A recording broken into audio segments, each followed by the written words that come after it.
Hello guys, আমি Siddharth and welcome back to Code Career Academy. আজকে আমরা শিখতে চলেছি অড ওয়ান আউট। এই জিনিসটা এমন কিছু কঠিন না, এই জিনিসটা আমরা ছোটবেলাতেও করে এসেছি। বেসিক্যালি আমাদের ইংলিশ বইতে দেওয়া থাকতো তিনটে চারটে শব্দ বা ওয়ার্ড দেওয়া থাকতো, যেটা অড বাকিগুলোর সাথে ম্যাচ খায় না, সেটাকে আমাদের সার্কেল বা আন্ডারলাইন করতে হতো। মানে সেটাকে আমাদেরকে বোঝাতে হতো যে এই যে ওয়ার্ডটা বাকি ওয়ার্ডগুলোর সাথে ম্যাচ হচ্ছে না। ব্যাস, আজকের যে প্রবলেম বা আজকের যে টপিক ঠিক সেই রকমই। তো আজকের ভিডিওটা খুব বেশি বড় হবে না, ছোটর মধ্যেই থাকবে। কিছু প্রবলেম রেখেছি, চলো সলভ করা যাক। ফার্স্ট কোয়েশ্চেন ইজির ওপরেই রেখেছি। দেখো, এখানে দেওয়া আছে অ্যাপেল আছে, ম্যাঙ্গো আছে, পটেটো আছে, আর হচ্ছে অরেঞ্জ। এটা সবাই পেরে যাবে, আমি আর ভালো করে বলছি না। পটেটো হবে, কারণ বাকিগুলো যে কটা রয়েছে সব কটা হচ্ছে ফ্রুটস। শুধু পটেটো, আলু, আলু হচ্ছে ভেজিটেবল, তাই হচ্ছে আমাদের আনসার হবে পটেটো। এটা আমাদের answer, right? Next question. Next কোয়েশ্চেনে কি রয়েছে? ওয়েল আছে, শার্ক আছে, ডলফিন আছে, স্টিল আছে। তোমরা যদি ভালো করে দেখো যে এই তিনটে এই তিনটে যে প্রাণী রয়েছে, প্রতিটাই হচ্ছে জলজ স্তন্যপ্রায়ী প্রাণী। স্তন্যপায়ী, জলজ স্তন্যপায়ী প্রাণী, রাইট? বা ইংলিশে যদি বলি aquatic mammals, right? But Shark যেটা রয়েছে, শার্কটা একদম আলাদা। শার্ক হচ্ছে জলজ স্তন্যপায়ী প্রাণী নয়। তো আমাদের সেকেন্ডে আনসার শার্ক। এগুলো খুবই সোজা হয়, তাই আমি আজ করলাম, খুব বড় ভিডিও হবে না। এগুলো তোমাদের জ্ঞান আছে, তো একটা সহজ জিনিসকে আমি বারবার বলে ভিডিওটাকে লেন্থি করতে চাই না। নেক্সট কোয়েশ্চেন, এখান দিয়ে তোমাদের নতুন হবে, কারণ আগের গুলো তোমরা করে এসেছো।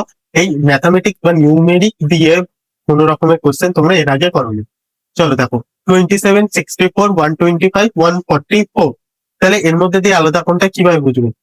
তো আমি যখন যে প্যাটার্ন সিরিজের মধ্যে নিউমেরিক যে অঙ্কের সিরিজ গুলো করেছিলাম, তোমাদের আমি বলেছিলাম যে তোমাদেরকে এই কিউব, রুট এইগুলো মুখস্থ করে রাখতে, কিউব, স্কোয়ার, টু দি পাওয়ার গুলো মুখস্থ করে রাখতে। যদি মুখস্থ থাকে তো তোমাদের কাছে এটা বোঝা খুবই সহজ।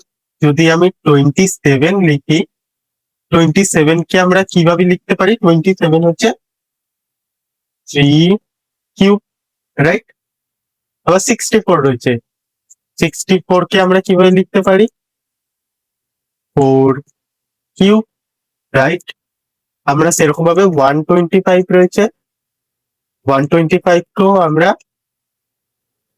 5 কিউব লিখতে পারি। এরপরে লাস্ট অপশন রয়েছে 144।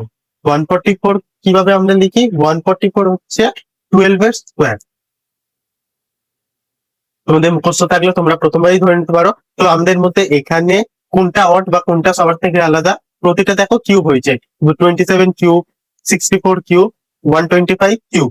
তো এই তিনটে সেম, এইটা শুধুমাত্র 144টাই হচ্ছে স্কোয়ার হচ্ছে। তো আমাদের আনসার বা অড কোনটা হবে? 144। এটা আমাদের আনসার, রাইট? নেক্সট কোয়েশ্চেন, 17, 23, 29 আর হচ্ছে 33। এগুলো কিভাবে আমরা করব? দেখো, 17, 23, 29 তোমাদের মনে আছে মৌলিক সংখ্যা, যৌগিক সংখ্যা? ইংলিশে যদি বলি কম্পোজিট নাম্বার হচ্ছে, আর হচ্ছে প্রাইম নাম্বার। আশা করছি মনে আছে। আমরা 17কে প্রাইম নাম্বার বলতে পারি। হ্যাঁ, 17কে আমরা প্রাইম নাম্বার বলতে পারি, কারণ 17কে শুধুমাত্র 1 এবং 17 বা 17 দিয়েই ডিভাইড করা যায়। 23 কে দেখি, 23 কেও সেম, আমরা শুধুমাত্র 1 আর 23 দিয়েই ডিভাইড করতে পারি। 3 নম্বরে আছে 29। 29কেও আমরা 1 আর 29 দিয়ে ডিভাইড করতে পারি, আর কোনো এক্সট্রা অন্য কোনো নাম্বার দিয়ে ডিভাইড করতে পারি না। তো এই যে প্রপার্টিটা লিখলাম, এটা কার প্রপার্টি? প্রাইম নাম্বারের প্রপার্টি। প্রাইম নাম্বারের প্রপার্টি কি? এক, এবং শুধুমাত্র সেই নাম্বারটা দিয়ে ডিভিজিবল হবে, সেটাকেই আমরা প্রাইম নাম্বার বলি। লাস্ট ওয়ান যেটা 33 রয়েছে, এটা প্রাইম নাম্বার। লিখে রাখি,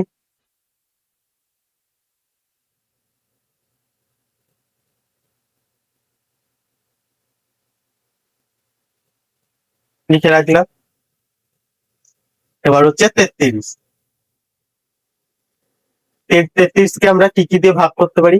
1 দিয়ে পারি, 3 দিয়ে পারি, 11 দিয়ে পারি, প্লাস 33 বা 33 দিয়ে আমরা ভাগ করতে পারি। তো এত কজন, এই যে এই দুটো ডিভিসেবল বা এই দুটো সংখ্যা দিয়ে ডিভিসেবল হচ্ছে, সেক্ষেত্রে 33 আমাদের প্রাইম নাম্বার বা মৌলিক সংখ্যা হতে পারে না। তাহলে 33 আমাদের যৌগিক সংখ্যা, বা ইংলিশে যদি বলি কম্পোজিট নাম্বার। কম্পোজিট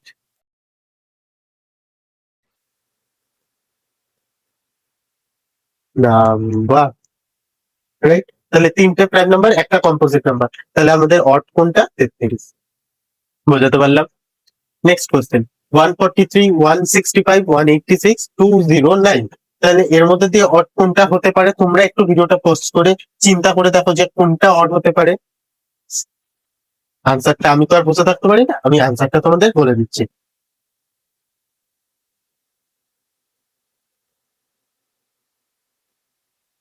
186, এই নাম্বারটাকে তোমরা ভালো করে দেখো।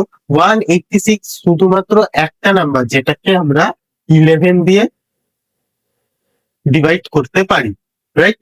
বাকি যে নাম্বার গুলো আছে 143, 165, 209, এইগুলো 11 দিয়ে ডিভাইড হয় না। তোমরা ক্যালকুলেটর তো সাথে নিয়ে বসবে, ক্যালকুলেটর দিয়ে ভাগ করে দেখো। 11 দিয়ে যদি এগুলোকে ভাগ করি, পয়েন্টে আনসার আসবে বা তোমাদের রিমাইন্ডার কিছু থেকে যাবে। শুধুমাত্র 186 যে নাম্বারটা রয়েছে সেটা শুধু 11 দিয়ে আমরা ডিভাইড করতে পারি। তো এই প্রপার্টিটার জন্য 186 হলো অড বা 186 হলো আনসার। ঠিক আছে, এবার হচ্ছে যে লেটার গুলো ভালোভাবে তোমাদের বুঝতে হবে। লেটার গুলো কি রয়েছে? A I O, A E I O, P F J N, C G K M, D H L P, right? এবার এই জিনিসগুলো, ক্যারেক্টার গুলো যদি তোমরা খেয়াল করে দেখো, যে এই প্রথম যেটা রয়েছে এ E I O, A E I ও, সবকটা লেটারই হচ্ছে ভাওয়েল, রাইট? সবকটাই হচ্ছে ভাওয়েল। বাট এই যে B F J N, C G K M, D H L P, এগুলো কোনোটাই হচ্ছে ভাওয়েল না, এগুলো সব হচ্ছে কনসোনেন্ট। পুরোটা আমি লিখলাম না, ডট ডট দিয়ে ছেড়ে দিলাম। তো সব এইগুলো হচ্ছে কনসোনেন্ট। শুধুমাত্র এই আইও হচ্ছে, এই আইও ভাওয়েল। আর ভাওয়েলের কোনো ক্যারেক্টার এইগুলোর মধ্যে একটাতেও নেই। সেক্ষেত্রে আমরা এই প্রপার্টিটা ইউজ করে আমরা এই এ ই আইওটাকে আলাদা করতে পারি বা অড চিহ্নিত করতে পারি। তাহলে আমাদের 6 নম্বর কোশ্চেনের আনসার এ ই আইও, ভাওয়েল যেটা হচ্ছে। Next question, B D F, H K M, P R T, U W Y. দেখো এখানের মধ্যে ভাওয়েল কনসোনেন্টও আলাদা করে কিছু দেওয়া নেই। তাহলে নেক্সট কি আমাদের মাথায় আসতে পারে? আমাদের যে লেটার সিরিজ ছিল, অ্যালফাবেট সিরিজ, সেটার কথা মনে দেখো। আমাদের ছিল হচ্ছে পজিশন। পজিশন গুলো এবার দেখো ভালো করে, পজিশন ক্যালকুলেশন করে কিছু বের করতে পারো কি না, এটা তোমাদেরকে এখন দেখতে হবে।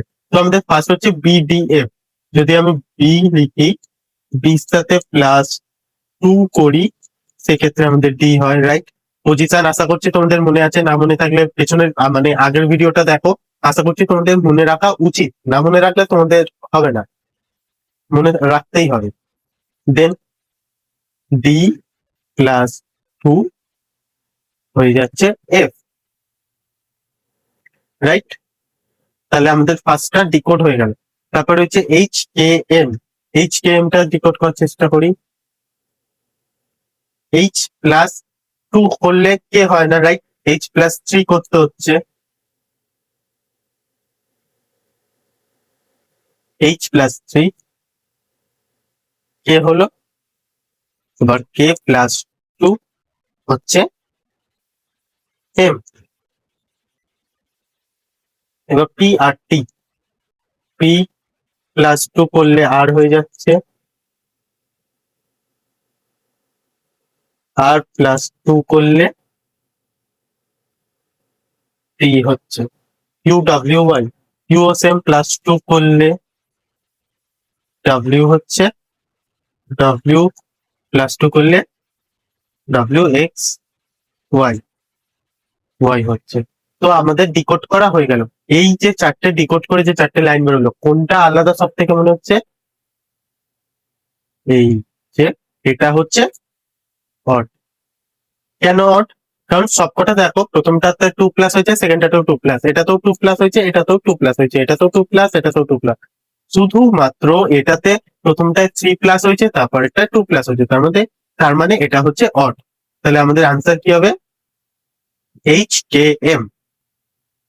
চলো আজকের আমাদের লাস্ট কোয়েশ্চেন। আমি আজকে বলেই দিয়েছিলাম আজ ছোট ভিডিও হবে বা ছোট লেকচার হবে, কারণ এটা খুব একটা কঠিন না, খুবই সহজ একটা টপিক আমার কাছে। আর আমার মতো আমি যেভাবে করছি সেইভাবে যদি তোমরাও করো, তোমাদের কাছেও ইজি হয়ে যাবে। Same T4, G7, J10, M14, এবার প্রতিটা নাম্বারের সাথে ক্যারেক্টার ম্যাচ করো, দেখো সেরকম কোনো রিলেশন পাবে না, কিন্তু একটা রিলেশন রয়েছে, উইদাউট রিলেশন কোশ্চেনে তোমাদের দেবে না। ডি এর পজিশন ভ্যালু, পজিশন চারটার কথা মনে পড়ছে তোমাদের? ডি এর পজিশন ভ্যালু 4, জি এর পজিশন ভ্যালু 7, রাইট? জে এর পজিশন ভ্যালু 10, এম এর পজিশন ভ্যালু, এম এর পজিশন ভ্যালু কত মনে আছে তোমাদের?